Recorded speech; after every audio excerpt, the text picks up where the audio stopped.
අද වීඩියෝකින් අපි කතා කරන්නේ iPhone එක රිලීස් වෙද්දි ඇයි මෙච්චර ගණන් සහ iPhone එක රිලීස් වෙලා ටික කාලයක් යද්දි කාලයත් එක්කම මේ ෆෝන් එකේ මිල ටික ටික අඩු වෙන්නේ නැහැ කියලා. අපි දන්නවා අලුත් iPhone එක රිලීස් වෙද්දි ඒ iPhone එකේ මිල ටිකක් වැඩි වටිනාකමකට තමයි යාළුවෝ සඳහන් කරන්නේ. හැබැයි ෆෝන් එක රිලීස් වෙලා ටික කාලයක් යද්දි අපිට බලා ගන්න පුළුවන් මේ ෆෝන් එක රිලීස් වෙද්දි තිබ්බ ගානට වඩා ටිකක් දැනෙන මුදලකින් අඩු වෙනවා. iPhone එක මිල එහෙම නැත්නම් iPhone එක වටිනාකම යාළුවෝ තීරණය කරන්නේ ෆෝන් එක නිෂ්පාදනය කරන්න බය වෙච්ච වියදම විතරක් නෙමෙයි. ඊට වඩා ගොඩක් දේවල් යාළුවෝ පාවිච්චි කරනවා මෙන්න මේ iPhone එක මිල තීරණය කරන්න. ඉතින් අද මේ වීඩියෝවෙන් අපි කතා කරන්නේ iPhone එකට මිල නියම කරන්න යාලා පාවිච්චි කරන උපක්‍රම සහ iPhone එක මිල කාලයත් එක්ක ටික ටික අඩු වෙන්න බලපාන හේතු මොනවද කියලා. එහෙනම් වැඩි කතාවක් නැහැ අපි යන් වීඩියෝ එකට. මේකට බලපාන පළවෙනි හේතුව තමයි price skimming. එහෙම නැත්නම් වෙළඳපොළ සාරය උරා ගැනීම කියන එක. Apple සමාගම දන්නවා අලුතෙන් iPhone එක රිලීස් වුණා කියද්දිම ඒ ෆෝන් එකේ මිල කොච්චර ඉහළගේක තිබ්බත් අනිවාර්යෙන් මේක මිලදී ගන්න පිරිසක් ඉන්නවා කියලා සල්ලි ටිකක් වැඩිපුර වියදම් කරලා ඉතින් iPhone එක රිලීස් වෙද්දිම ඒ ෆෝන් එකේ මිල ටික ඉහළගේක සඳහන් කරන්නේ මෙන්න මේ වගේ ෆෝන් එක කීය වුණත් අනිවාර්යෙන්ම මිලදී ගන්න පිරිසට ෆෝන් එක විකුණලා එයාලගේ ලාභ උපරිම කරගන්න මෙන්න මේකට තමයි වෙළඳපොළ සාරය උරා ගන්නවා. එහෙම නැත්නම් price skimming කියලා කියන්නේ. දෙවෙනි හේතුව තමයි තත්ත්වය ප්‍රදර්ශනය කිරීම. එහෙම නැත්නම් අපි ඒකට ඉංග්‍රීසි වලින් කියනවා Veblen good effect කියලා.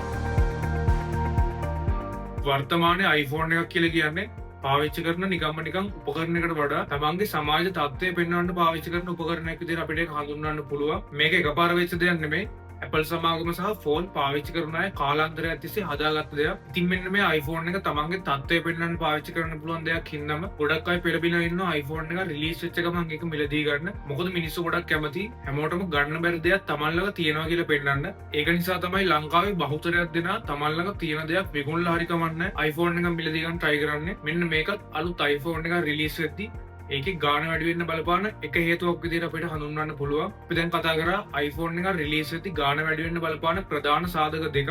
මං කිව්වේ මාකටිං ස්ට්‍රැටජිස් දෙකක් විතරයි. මීට වඩා හේතු කීපයක්ම තියෙනවා iPhone එක රිලීසින් ප්‍රයිස් එක ටිකක් වැඩි වෙන්න. උදාහරණයක් විදිහට iPhone එකක් කියලා කියන්නේ Apple වගේ දැවැන්ත සමාගමකට ඒ කාලෙදි දෙන්න පුළුවන් ලේටස්ට්ම ටෙක්නොලොජි එක දාලා හදන ෆෝන් එකක්. ඒතකොට ඒ වගේ ෆෝන් එකක් හදන්න ගොඩක් ලොකු වියදමක්. එහෙම නැත්නම් ගොඩක් ලොකු පිරිවැයක් වැය වෙනවා. මෙන්න මේවත් හේතු වෙනවා iPhone එක රිලීසින් ප්‍රයිස් එක ටිකක් අප් වෙන්න. මම කලින් කිව්වේ මාකටිං ස්ට්‍රැටජිස් දෙකක් විතරයි. අපි එහෙනම් ඊළඟට බලමු iPhone එක රිලීස් වෙලා ටික කාලයක් යද්දි කාලයත් එක්කම ටික ටික මේ ෆෝන් එකේ මිල අඩු වෙන්න බලපාන හේතු මොනවද කියලා. iPhone එක මිල කාලයත් එක්ක ටික ටික අඩු කරන්න හේතු වෙන පළවෙනි හේතුව තමයි වෙළඳපොළ විනිවිද යාම. අපි ඒකට ඉංග්‍රීසි වලින් කියනවා market penetration සහ price discrimination කියලා. Apple සමාගම එකම iPhone එකේ මිල කාලෙන් කාලට වෙනස් කරන්නේ විවිධ ආදායම් තියෙන පාරිභෝගිකයින්ව කණ්ඩායම් වලට බෙදන්න. අපි කලින් කතා කරා වගේම iPhone එක රිලීස් වෙලා මාස කිහිපයක් යනකම් මෙයාලා ටාගට් කරන්නේ ධනවත් සහ සල්ලි ටිකක් වැඩිපුර වියදම් කරලා iPhone එකක් මිලදී ගන්න කැමති පිරිසව. ඊට පස්සේ ටික කාලයක් ගිහින් මේ ධනවත් අය ෆෝන් අරගෙන ඉවර වෙලා මෙයාලගේ සේල්ස් ටිකක් අඩු වුණාම මෙයාලා ඊළඟට ටාගට් කරන්න යන්නේ ආදායම අතින් ටිකක් මධ්‍යම පන්තියේ ඉන්න පාරිභෝගික කණ්ඩායම. ඒ කියන්නේ iPhone එක රිලීස් වෙද්දී ෆෝන් එක ගන්න ආසාවෙන් හිටියත් ෆෝන් එකේ මිල වැඩි නිසා ගන්න බැරි වෙච්ච ෆෝන් එකේ මිල තව ටිකක් අඩු වුණා නම් ෆෝන් එක ගන්න කැමැත්තෙන් ඉන්න පාරිභෝගික පිරිස තමයි ටාගට් කරන්නේ මෙයාලා ඊළඟට. මේ මිල අඩු කිරීමෙන් මෙයාලට පුළුවන් ෆෝන් විකිණන ප්‍රමාණය තව ටිකක් වැඩි කරගෙන තව පාරක් මෙයාලගේ ලාභ උපරිම කරන්න. මේ ස්ටේජ් එකේදී මෙයාලගේ ෆෝන් විකිණන ප්‍රමාණය පොඩ්ඩක් වැඩි. මොකද ලෝකෙ වැඩිපුරම ඉන්නේ ආදායම අතින් මධ්‍යම පන්තිය නිසා.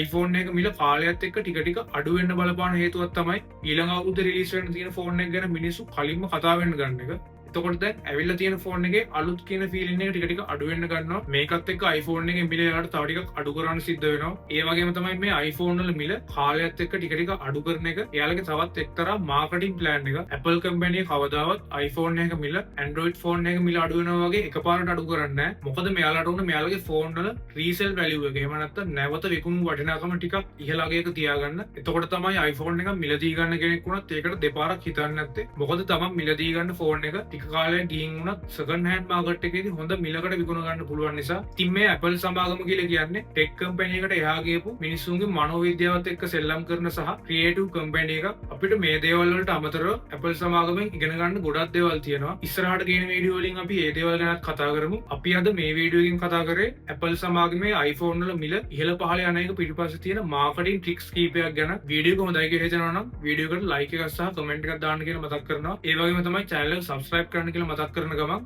අපි අද මේ වීඩියෝ එකේ සමු ගන්නවා. අපි ඊළඟ වීඩියෝ එකේ හම්බෙමු.